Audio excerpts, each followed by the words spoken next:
United Nations peacekeeping operations are deployed once the Security Council, the UN Security Council, authorizes the deployment of the mission.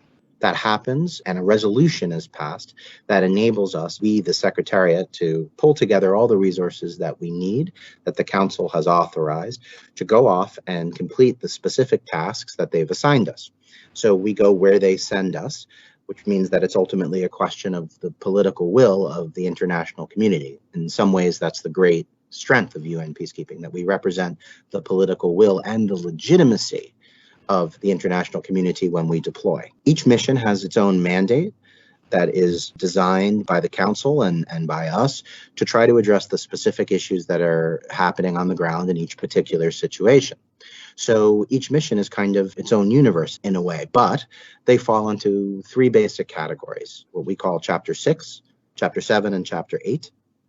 Chapter 6 is sort of monitoring and observation. Sometimes we call it classical peacekeeping operations. It tended to be missions that were authorized in the 1960s and 70s and 80s. Chapter 7 is more peace enforcement, and Chapter 8 is in collaboration with other multilateral institutions that we authorize to perform the missions on our behalf. Peacekeepers themselves come from all over the world. There are over 150 countries that either participate or have participated in peacekeeping, and it breaks down into three basic categories of personnel: military, civilian, and police. Now, civilian is both international and national.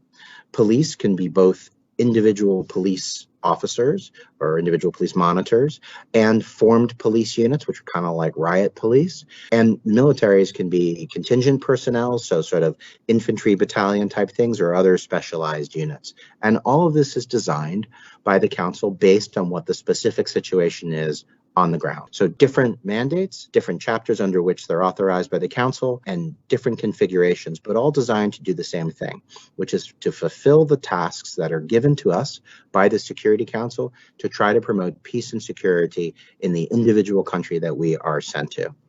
Now, this has happened about 70 times in the course of the last 7 decades or so, where the Council has authorized a peace operation to deploy. We have forces and personnel from over 150 countries, and the fact that we represent so much of the world is one of our great strengths, that we don't only represent the political will of the international community, but we physically are the manifestation of that will. Mandates end when its tasks are achieved or when it's decided that the mission is no longer needed. Most of the missions that have been authorized have closed.